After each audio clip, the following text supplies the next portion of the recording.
$20 million in equipment, 20 Harvard doctors, zero pulse. Then Agnes Williams, the black woman mopping blood, dropped her mop. His ring's the poison. 2:47 a.m. Johns Hopkins VIP cardiac ward. Billionaire Harrison Blackwell, 4 minutes until brain death. His skin glowed cherry red. His body rejected every antidote. The symptoms made no medical sense. "Security! Remove her now!" Dr. Morrison bellowed at the housekeeper. But Agnes recognized this pattern, not from textbooks, from a memory that could end powerful careers. These weren't random symptoms. Someone had planned this meticulously. The metallic smell, the specific tremor frequency, the foam tinged pink. She'd seen this exact combination once before, in a place she'd sworn never to mention. These black stories, these real-life stories buried in hospital archives, they were happening again. Have you ever been the only one who could stop a tragedy, while everyone dismissed you for the uniform you wore?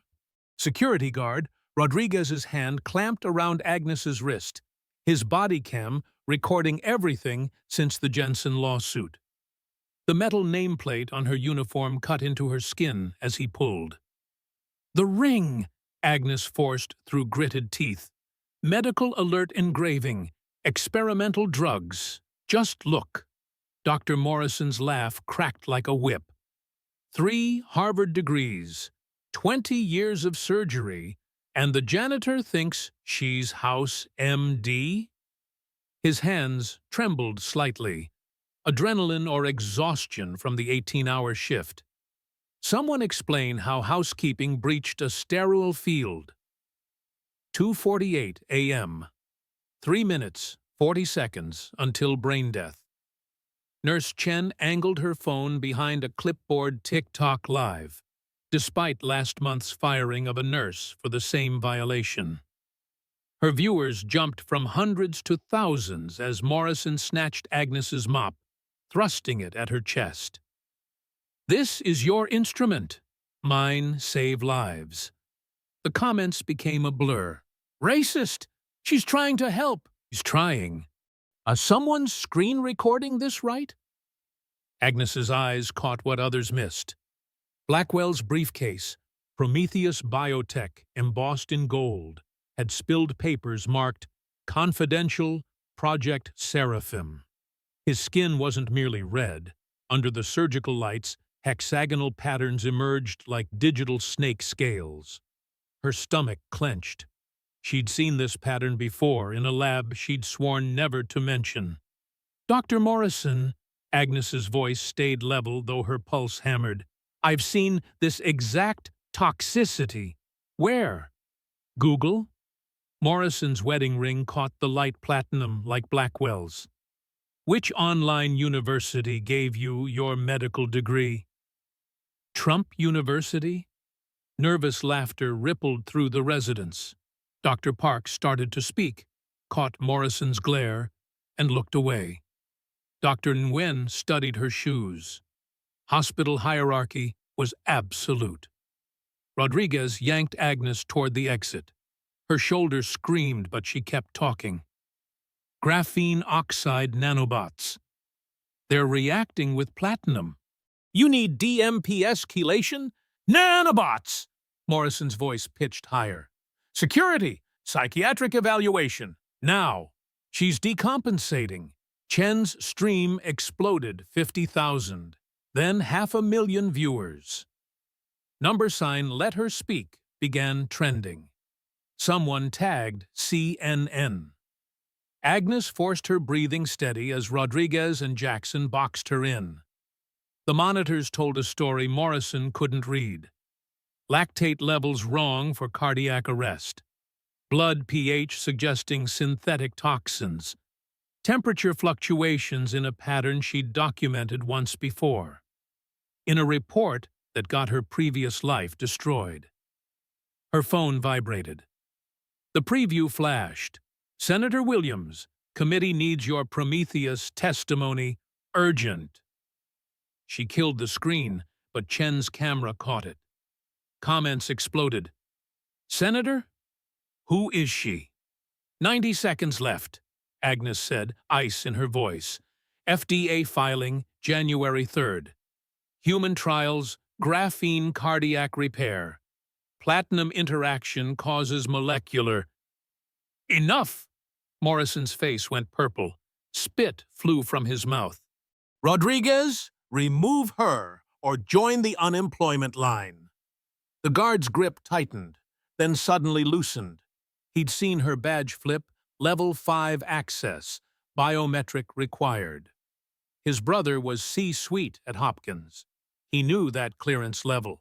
Only 12 people had it. 2:49 a.m. 2 minutes, 10 seconds. The doors crashed open. Chief Administrator Dr. Janet Price arrived, her Louboutins striking the floor like a judge's gavel. Why is my trauma bay a social media circus? Morrison pointed at Agnes, hand shaking now. Psychiatric emergency. She's claiming nanobots, conspiracies, classic paranoid break. Price's eyes narrowed. You, the troublemaker from the chemical storage complaint. Each word dripped acid. Marcus! Marcus Washington! The housekeeping supervisor stumbled in, shirt already soaked with fear sweat. Dr. Price, I apologize. Agnes has always been difficult. Above her station. I'll handle. Fire her, now.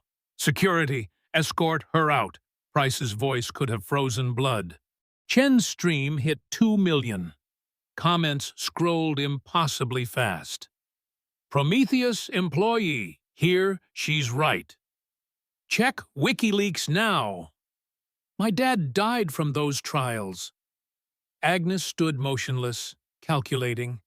Her phone buzzed, the specific pattern she'd programmed. 3 short, 2 long. The caller who could end careers or save them. 70 seconds, she whispered. DMPS, 12 liters per hour dialysis, magnetic pulse at exactly 0.3 Tesla, or he dies.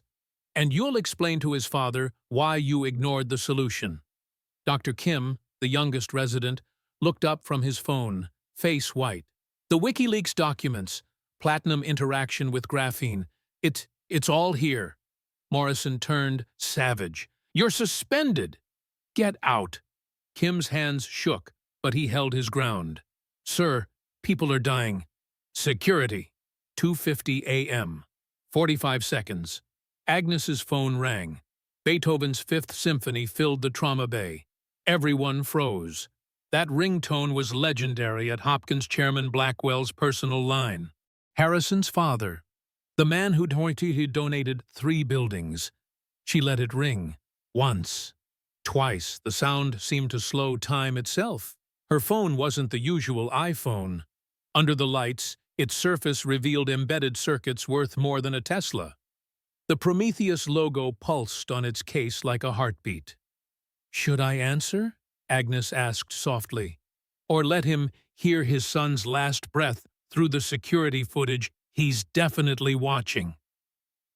Morrison's surgical mask couldn't hide his face draining white. Price's mouth worked soundlessly. Rodriguez backed away entirely, hands raised. The monitors showed 30 seconds of brain function remaining. Agnes memorized every face these black stories and real-life stories of brilliant people, choosing prejudice over truth. These touching stories of how ego kills. Soon, they'd all know who they'd tried to throw out. Her finger hovered over the answer button as Blackwell's brain began its final shutdown. Price's phone hit the floor, screen cracking into spider webs. Oh God, Say it! Agnes's voice broke on the command. Dr. Agnes Okonkwo, the Cerberus whistleblower. Price aged 10 years in 10 seconds. The one who burned down her own lab with 12 years of research. The Phoenix Papers. You're supposed to be dead. 2:55 a.m. The air crystallized. Morrison slumped against the wall, his surgical cap falling off. The car accident. Your funeral. I watched the news coverage. You watched theater. Agnes pulled off her housekeeping cap with shaking hands, revealing auburn roots beneath black dye. A scar ran from her temple to her jaw, hidden, until now, by careful makeup. When you have evidence of murder by medical trial, you get two choices: disappear or die. I chose option 3. Her phone lit up like a heart monitor. FBI Director Coleman, Senator Williams, Washington Post, CNN, Reuters. She turned it face down. 18 months, Agnes continued, her fingers unconsciously tracing the scar. I've cleaned your blood, your vomit, your secrets off these floors. Listened to you joke about acceptable losses in trials. Watched you ignore families begging for answers. Rodriguez's body cam recorded everything, its red light like an unblinking eye. The storage closet, Price whispered.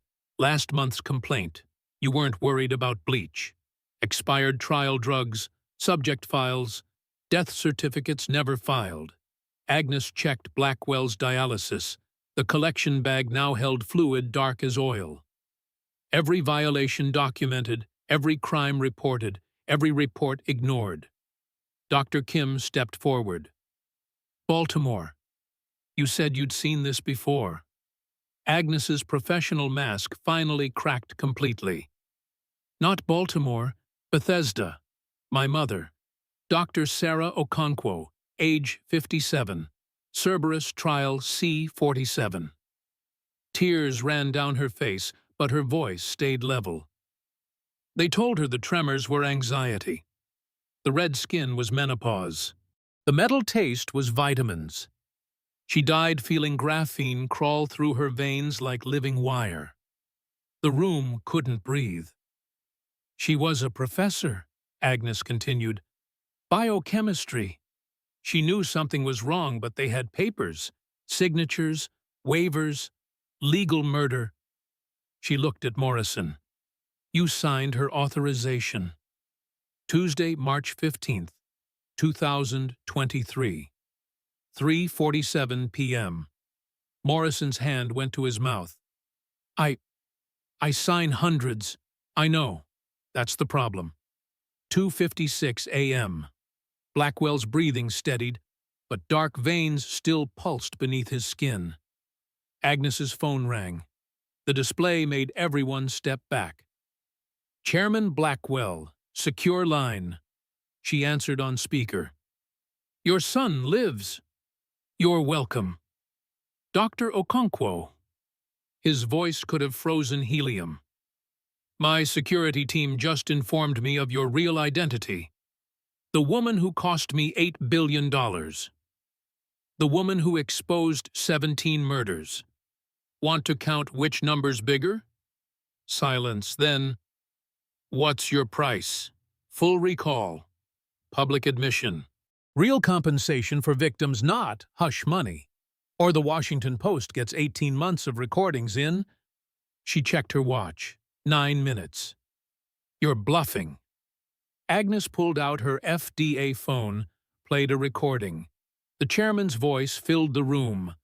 If a few immigrants die to perfect the technology, that's acceptable overhead. Stop. That's from last Tuesday. You were in this room. Your son was showing you trial data. Agnes let that sink in. I was mopping his blood while you discussed acceptable deaths. The chairman's breathing became audible. What guarantee? None. Just like Maria Gonzalez had none. Tommy Chen, Sarah Okonkwo. Each name was a nail. But I don't want your money. I want change. The technology could save millions, not by testing on people you consider disposable. Agnes watched Blackwell's pulse, still steady, still alive. Your son believed that lie. That's why he tested it on himself. That's why he's dying. Through the speaker, they heard papers rustling. Then, the board won't accept. Check your email. Keyboard clicks. Then, how did you? Your son's phone. Thumbprint works even unconscious. Every contact, every message, every photo from those FDA bribery meetings. Agnes smiled without joy. Your insurance became mine. 30 minutes. I need 15. Your son needs treatment only I can provide. The line went dead. 2:57 a.m. Victory tasted like ash. You're not just FDA, Price realized. The asset traces, the shell companies you own. 31% of Prometheus. Bought with my parents' blood money. Every settlement. Every life insurance payout. Every penny from selling Cerberus patents. Agnes checked Blackwell's pupils responsive, aware. It took everything I had. Everything I was. Blackwell's eyes fluttered open. Mom? His voice was shredded. No, Harrison. I'm the janitor who saved your life. Agnes checked his vitals. Also, the woman about to destroy your father's company. He focused with difficulty. The trials. People died. 17 confirmed. Tears mixed with the dried foam on his face. I didn't know. I thought we were helping. I thought... He coughed, specking the mask with black droplets. There's more. Everyone leaned in. Project Seraphim isn't medical. It's military. His words came in gasps. Weaponized graphene swarms. Remote activation. My father, he's already sold it. Agnes's blood turned to ice. What? Pentagon contract. $3 billion. The medical trials were just cover. He gripped her wrist, his fingers still bearing traces of black veins. They knew about you. That's impossible. You're the distraction. While you're here playing hero, they're moving everything to Zurich. International biotech laws. No FDA jurisdiction. Agnes pulled out her phone, hit speed dial. Coleman? Code 7. Biological weapons. Send Agnes. Coleman's voice was tight. They're gone. Board members, research heads, everyone. Diplomatic flights left 20 minutes ago. Through the window, the approaching helicopters suddenly veered off. The agents who'd landed were running back, radios crackling with confusion. No! The word escaped Agnes like a death rattle. But I know where they're going. Blackwell struggled to sit up. The Zurich facility. It's not a lab, it's a factory. They're going to mass produce. He coughed more black fluid. My father said if you ever surfaced, to let you win small while they won big. Agnes looked around the room. Morrison, broken. Price, destroyed. Chen, still recording on her phone. Rodriguez, hand on his body cam. Millions had watched her save a life while being dismissed for her skin color. These black stories, these real-life stories of systemic prejudice, these touching stories of last-second salvation, these life stories that demanded justice. Then we stopped them. Agnes pulled off her janitor's uniform.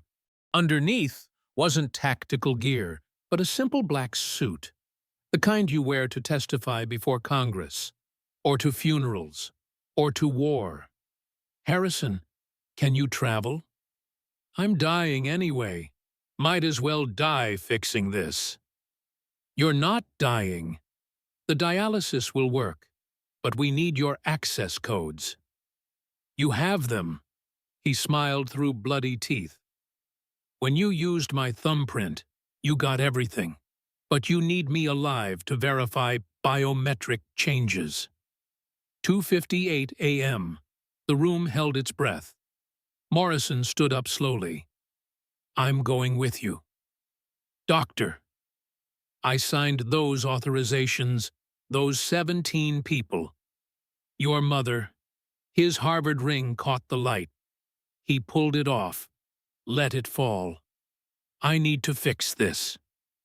Kim stepped forward. I'm in. Chen lowered her phone. This goes live in 3 hours. Give me something better to broadcast than your defeat. Rodriguez unclipped his body cam, handed it to Agnes. This has everything. Every word, every crime. Use it. Price picked up her cracked phone. I still have board contacts. People who didn't know. Good people. She looked at Agnes. We can fight this. Agnes studied these people who'd dismissed her, now offering to stand with her. The same room that had tried to throw her out was becoming her war council. The Zurich facility goes operational in 12 hours, Blackwell said. After that, containment becomes impossible. Agnes picked up her mop one last time, looked at it, the tool of her invisibility, the weapon of her patience. Then she handed it to Morrison. Clean up this mess, Doctor. I have a plane to catch. But as she turned to leave, Blackwell grabbed her hand. There's something else. The test subjects who died. They're not all dead. The room froze. What? Agnes's voice was barely human. Some survived, changed but alive. My father has them in Zurich. His eyes bore into hers. Your mother might be one of them. The world tilted. Agnes grabbed the crash cart for support. Sarah Okonkwo. Alive. Changed. Imprisoned. We leave in 10 minutes, Agnes said, her voice steel wrapped in thunder. Whoever's coming, move. The war wasn't over. It had just begun. The Gulf Stream's engines screamed against alpine headwinds. Inside, Harrison Blackwell convulsed. Black foam bubbling from his mouth. The portable dialysis machine shrieked warnings. He's crashing! Morrison compressed Harrison's chest, counting. The graphene's clustering again. Agnes recalibrated the magnetic pulse, hands steady despite her racing heart. His father knew. Set the nanobots to reactivate if Harrison entered Swiss airspace. She fired the pulse. Harrison's body arced, then settled. Alive, barely. Bastard booby-trapped his own son, Morrison spat. 4:17 p.m. Zurich time. The Prometheus Tower pierced the sky like a syringe. Agnes's phone showed Chen's livestream countdown. 47 minutes until worldwide broadcast. 50 million waiting. But her mother, if alive, was somewhere in that building. They entered through the loading dock. Harrison's emergency medical override still active. His father hadn't revoked it, needed his son alive for plausible deniability.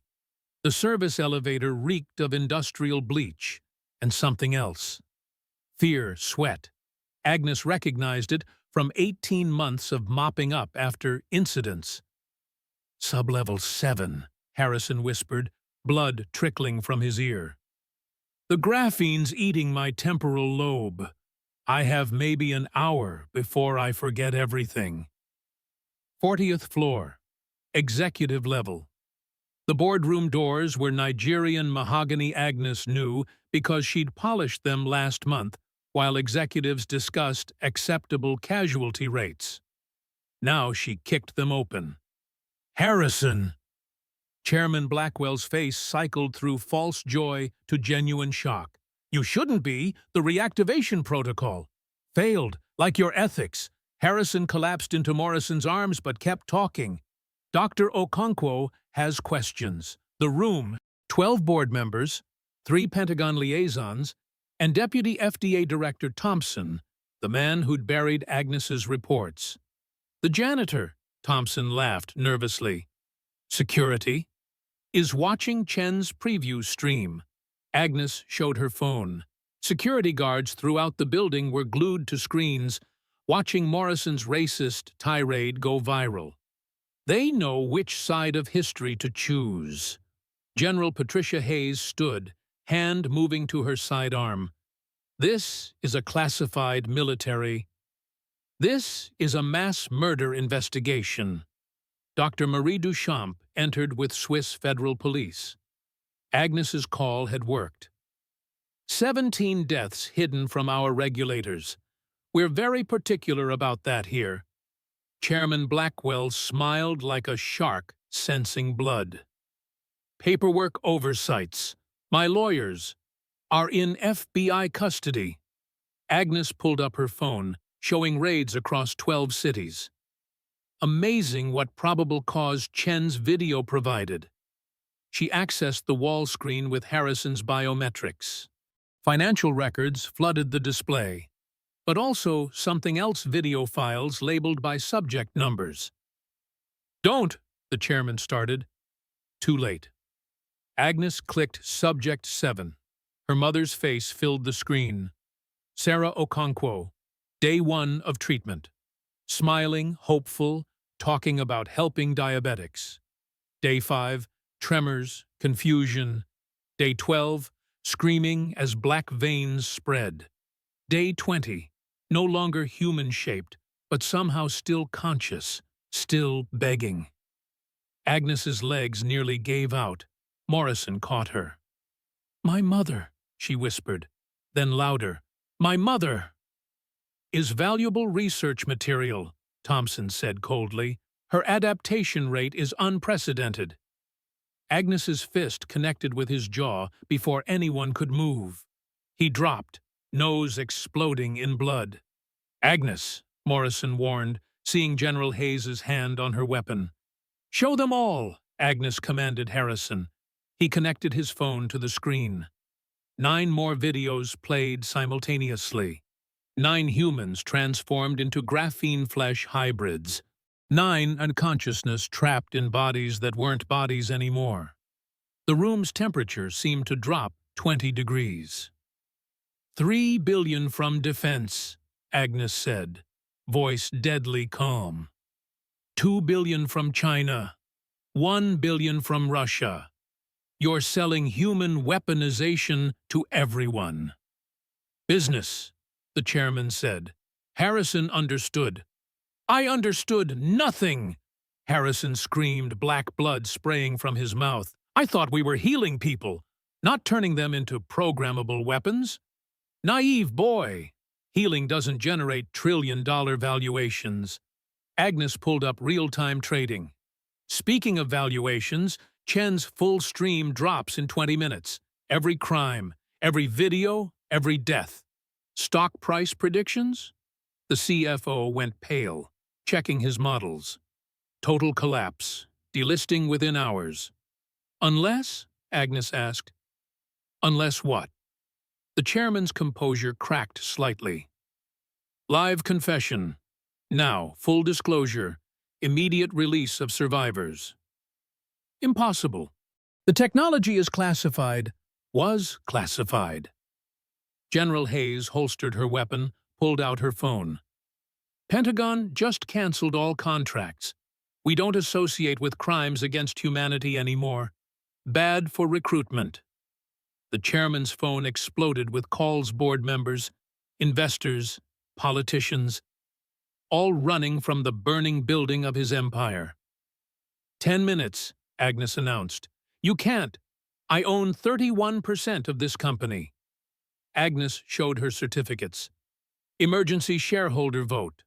All in favor of full disclosure." Harrison raised his trembling hand. 2 external board members on video conference raised theirs. A majority. 5 minutes. The chairman looked at his son, graphene slowly killing him. "You'd destroy everything I built? You destroyed it when you tortured innocents." Harrison coughed, teeth coming loose. "I'd rather die poor than live complicit." 2 minutes. "Fine." The chairman grabbed Chen's phone. 50 million viewers watched live as he spoke. "I am William Blackwell, Prometheus Biotech, murdered 17 people in illegal trials. 9 survivors are imprisoned in this building. We weaponized medical technology for military purposes, falsified data, and bribed officials. The survivors, Agnes prompted, will be released. Immediately. The stream exploded. Prometheus stock flatlined, $30 billion vanishing in seconds. The chairman aged 20 years in 20 seconds. Sublevel 7. Now, Agnes commanded. The elevator descended past laboratories where crimes were committed, past offices where murders were planned, into the building's black heart. The door required 3 biometric scans. Inside, 9 medical pods in a room that smelled of ozone and despair. 9 humans transformed beyond recognition, but somehow still aware. Pod 7. Sarah Okonkwo. Agnes's mother floated in synthetic fluid, her body a horrific fusion of flesh and living metal. But her eyes still brown, still mom, still conscious after 18 months of hell. "Get her out," Agnes sobbed. "Get her out!" Morrison and the Swiss medical team began extraction protocols. It would take hours. The graphene had integrated with her nervous system. One wrong move would kill her. "Baby girl," Sarah's voice came through the pod's speaker, distorted but recognizable. "You found me. I never stopped looking." Agnes pressed her hand against the pod. "Never stopped fighting. I know. I heard you. Every night, cleaning these floors, asking about missing trial patients." Her mother's metallic face attempted a smile. "My brilliant, stubborn daughter." Harrison collapsed completely, seizuring. Morrison rushed to him while Agnes stayed with her mother.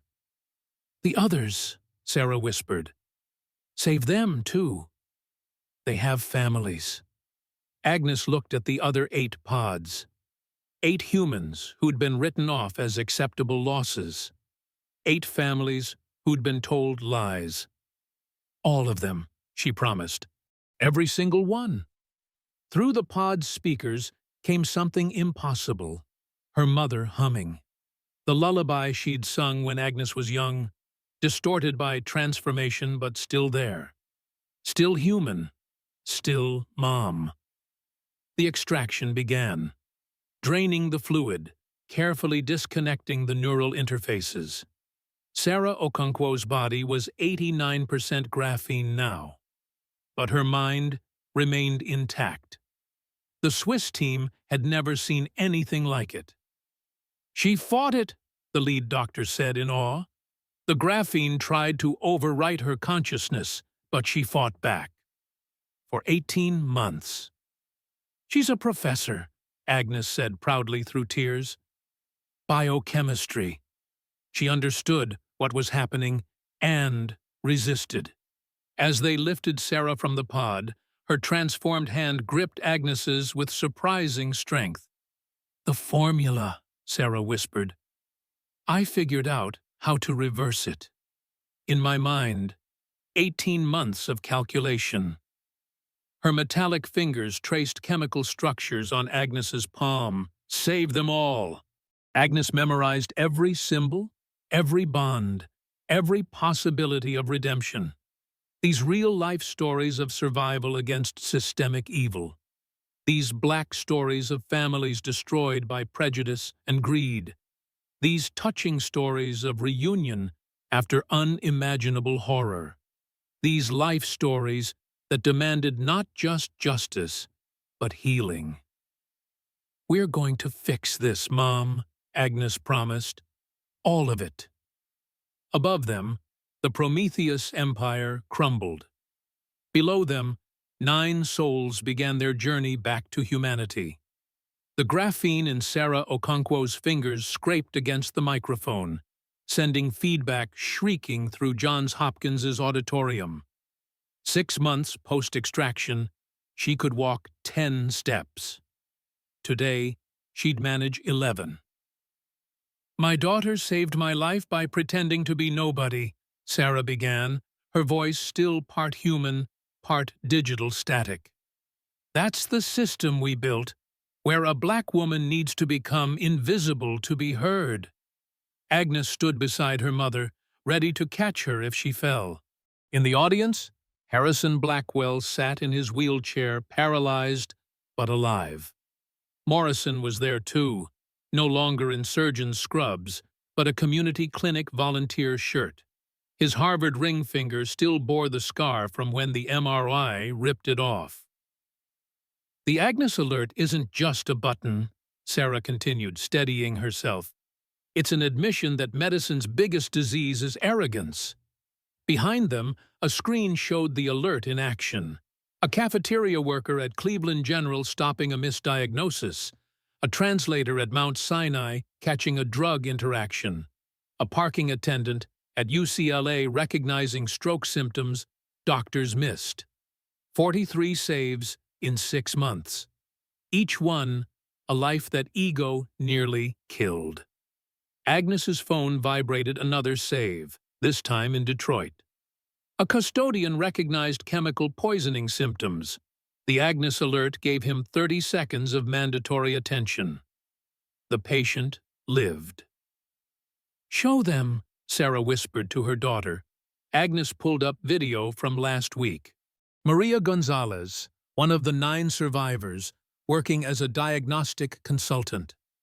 Her graphene-laced nervous system could detect chemical imbalances others couldn't. The poison meant to kill her had become, through Sarah's reversal formula, something unprecedented. "We can't fully reverse the transformation," Agnes explained. "But my mother discovered something in those 18 months of hell, how to make the graphene symbiotic, not parasitic." Tommy Chen appeared on screen, his partially metallic hands performing surgery with impossible precision. The 19-year-old who'd volunteered for trials to pay for his sister's cancer treatment was now saving others. "My father's crimes gave them curse and gift," Harrison said from his wheelchair, his voice stronger than his body. "I gave them choice $10 billion to build their own futures." The Blackwell fortune liquidated. Every property, every asset, every hidden account Harrison had inherited gone to victims and reform. He lived now in a 1-bedroom apartment, working as a patient advocate. Paralyzed from graphene damage, but freer than he'd ever been. Morrison stood up in the audience. "I need to say something." The room tensed. 6 months ago, this man had tried to throw Agnes out while a patient died. "I signed death sentences thinking they were prescriptions," Morrison's voice broke. 17 people, including Professor Okonkwo. "I remember now, March 15th, 2023, 3:47 p.m. She asked about side effects. I told her not to worry."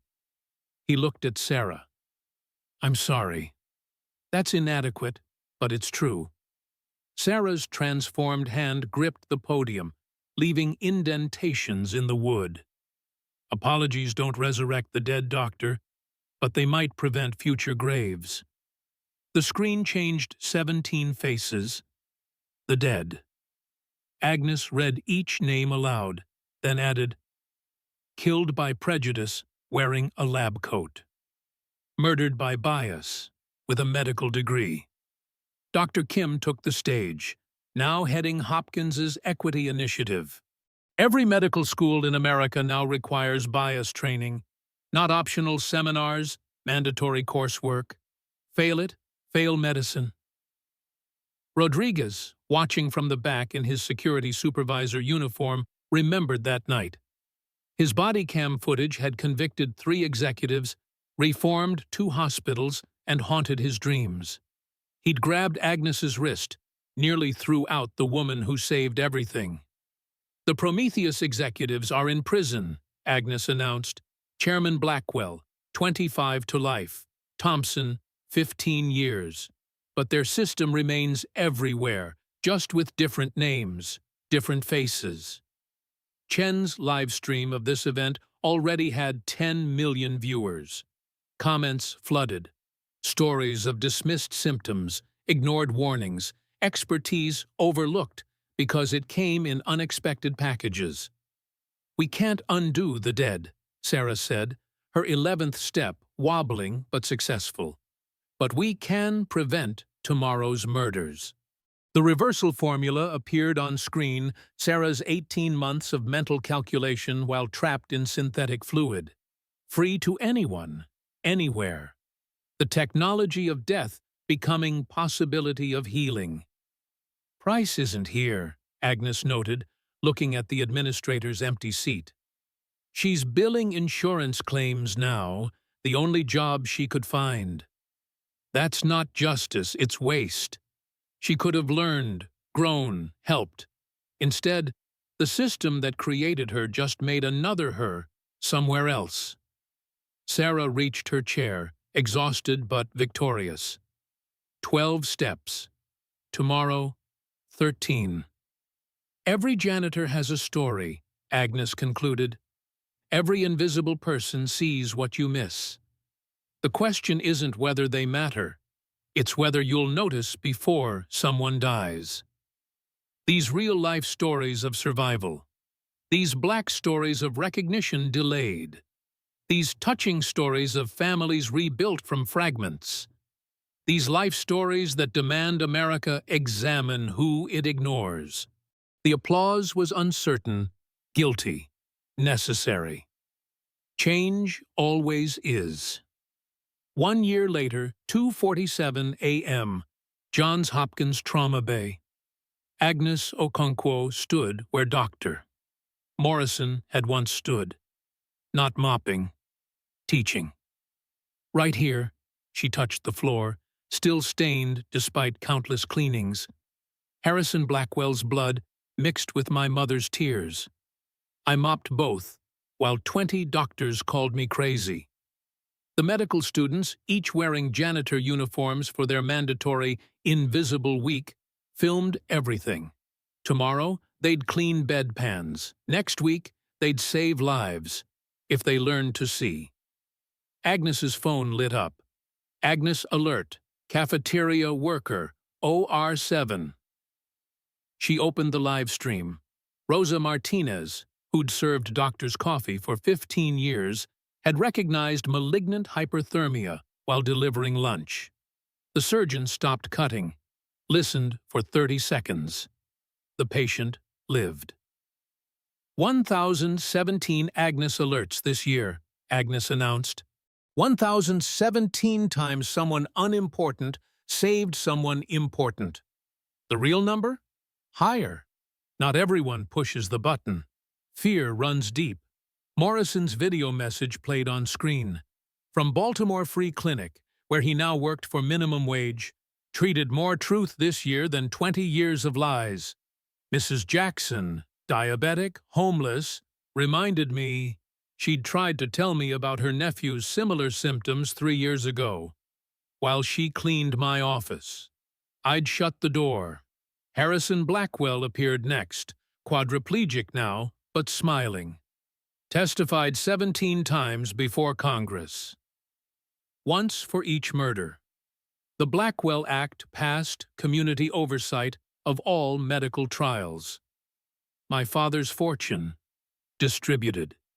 His legacy, reversed. I can't walk, but I've never stood taller. Sarah Okonkwo entered, her cane sparking against the floor graphene meeting tile. Still 37% machine, permanently. But she'd be detected 14 cancers this year by touch alone. The torture had given her abilities no human should have or need. 18 months in synthetic fluid, Sarah said to the students, calculating the reversal formula while graphene ate my humanity. You know what kept me sane? Knowing my daughter was somewhere, fighting. Even as a janitor, especially as a janitor. The 9 survivors had become the Phoenix Coalition. Maria Gonzalez, now Congresswoman Gonzalez. Tommy Chen, youngest surgical chief in Mayo Clinic history. His graphene-enhanced precision unmatched. Not victims anymore. Victors. Chairman Blackwell died in prison, Agnes said quietly. Heart attack. No graphene, just time. His last words, I was wrong. Harrison didn't attend the funeral. Neither did I.